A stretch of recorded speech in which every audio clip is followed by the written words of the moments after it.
comics, movies, TV, pop culture, everything that you guys love to talk about, we love to talk about on air. We have a tremendous show today, like just an absolute tremendous show. We are welcoming Zenescope's Ralph Tedesco. He is arming the Zenescope Hollywood wing, and he is going to break down comics to film, getting his comic book projects that he's co-created.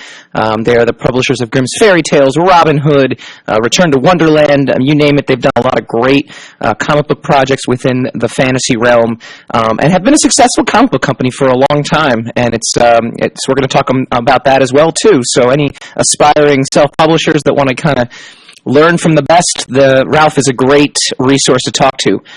We also have some super secret projects that they've got going on that I kind of caught wind of that I would like to talk to him about if he's willing to do so.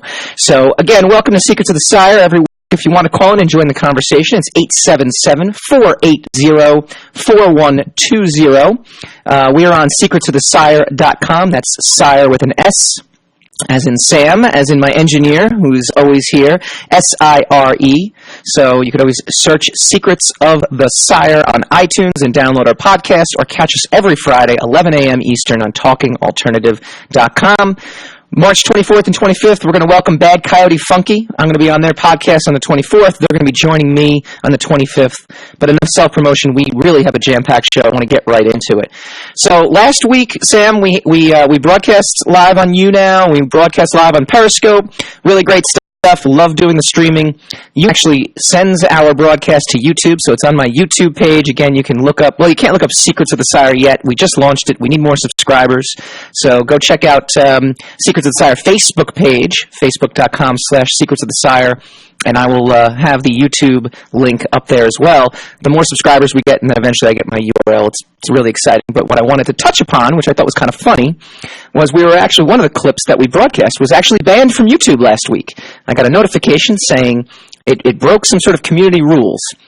Now, last week's show comprised of the Chris Rock analogy, so immediately my initial thought when I protested this was that maybe the racy talk that we had about the Oscars was too racy, or maybe it was interpreted by their bots to be racist in general, and I immediately said, this is outrageous. We are talking in an intellectual discussion. We are talking about issues that are pertinent to us, diversity, the like. It astounded me.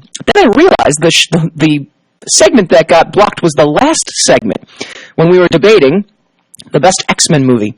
So I'm really, really curious to see what in that broadcast, which I don't have a copy of now because it's not on YouTube, ended up getting banned by YouTube. Perhaps they were X-Men Apocalypse fans. Maybe they were X3 fans and they did not like our of Brett Ratner. Maybe the boys from Bad Coyote Funky who were here last week, maybe they might have said something. Who knows? But to my stunned look when I was sitting post-show going through everything to see that was the segment and not the Chris Rock one. Which brings me to my next point, which I thought was actually kind of fun. I do a lot of show preparation. Since launching the show, we launched in January. We've been growing. We have a huge audience now that's building across the globe, Talking Alternative broadcasts everywhere, so you can always hear us. You can hear us on playback. You can hear us on iTunes. We're getting out there. Hello, Periscope peeps as well. I want to say hi to you guys.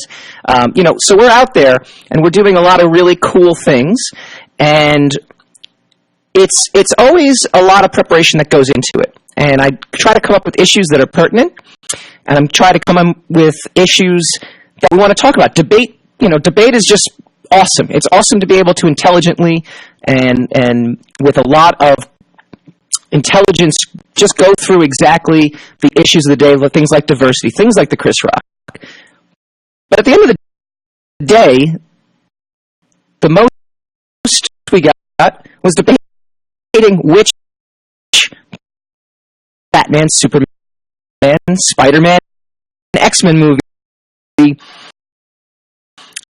does it. Kind of funny sometimes. Preparation, different people. I'm getting people's take on Facebook, on our Facebook page, on our Twitter page, and at the end of the day, our biggest poll was which Batman movie should advance in our March Madness bracket. So that is a perfect segue into our Twitter poll, which is currently still going on. If you go to Twitter at Michael underscore Dolce, D as in dog, O, L as in letter, C as in cat, E.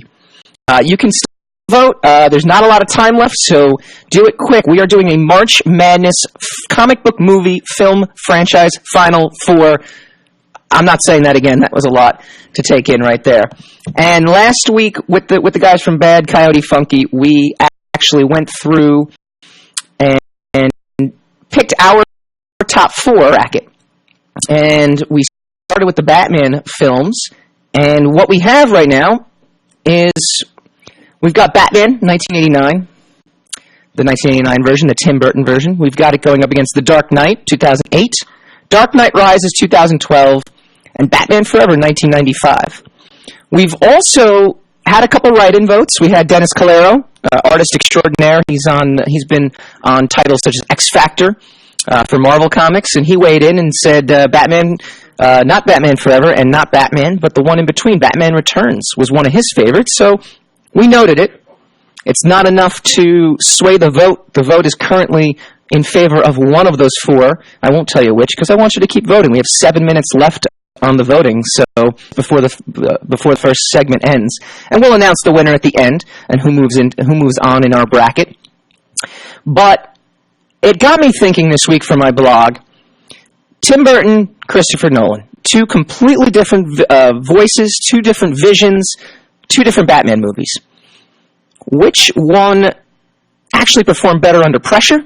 If you categorize it like that, if you put the criteria, who had more pressure on him to succeed? Now, Tim Burton, in my mind, didn't have a lot of pressure aside from, hey, we have a tentpole movie, we have a potential franchise. The pressure was just as expected as it always is. Tim Burton, this is his world he lives in. So he did have the weight of the comic book community on his back, don't get me wrong, but the previous Batman film, or the previous incarnation of Batman on the screen was the Adam Batman. So the expectations of how he's the fans, actually coming off of Dark Knight Returns, which came out in 1986, 3 years prior, I just don't think there was that kind of pressure from the community.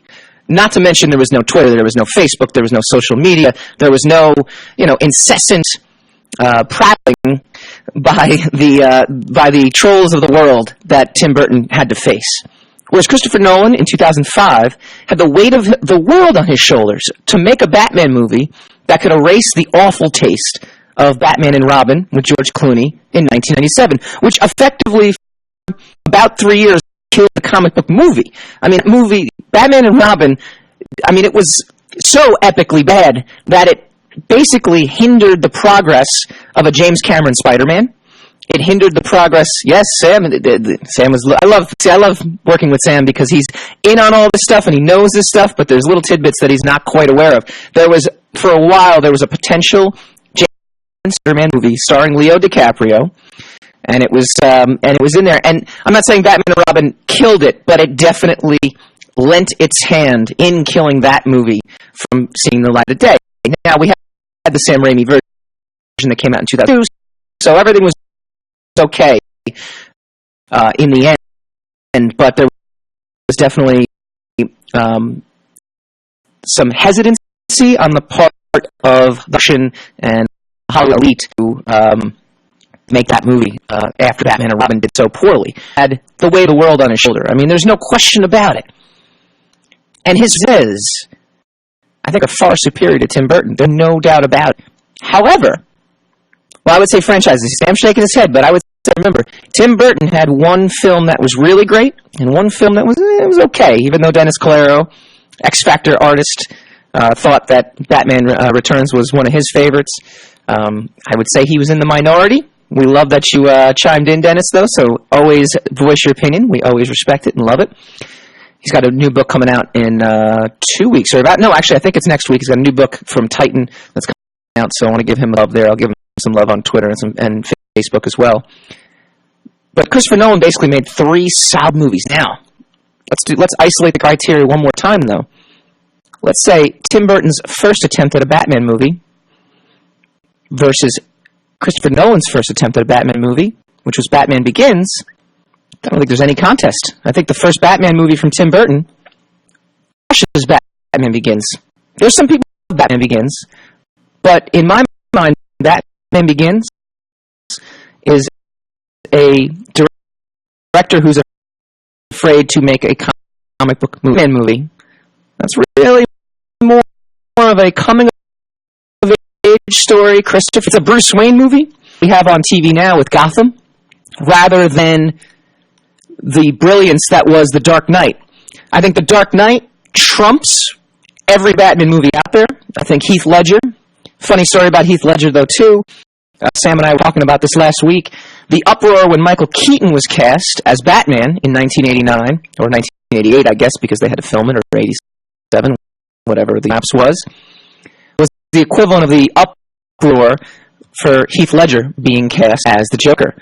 Both ended up surpassing fans' expectations to the point where now everyone after that is compared. Jared Leto coming up in Suicide Squad is going to be compared to Heath Ledger, better for worse. Might be a completely different Joker, might lend itself to some of that aspects, but at the end of the day, they're going to be neck and neck in the fans' eyes. So, in my mind, Christopher Nolan, as a franchise, yes, superior to Tim Burton's 2 attempts. Christopher Nolan's 3 attempts better than his 2 attempts. I think all 3 movies, Batman Begins, Dark Knight Dark Knight and Dark Knight Rises, much better than the first Batman plus Batman Returns. But if you're to compare the first 2 movies up against each other, I don't think there's any comparison.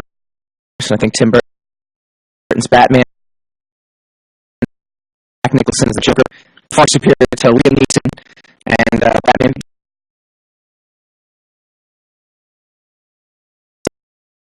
Secrets of the Sire. If you want to join in, the phone number is 877-480-4120. You can find us on YouNow and Twitter at Michael_, that under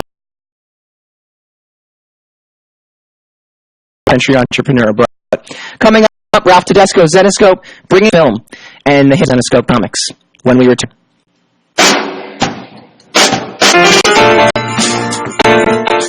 You're listening to the Talking Alternative Network.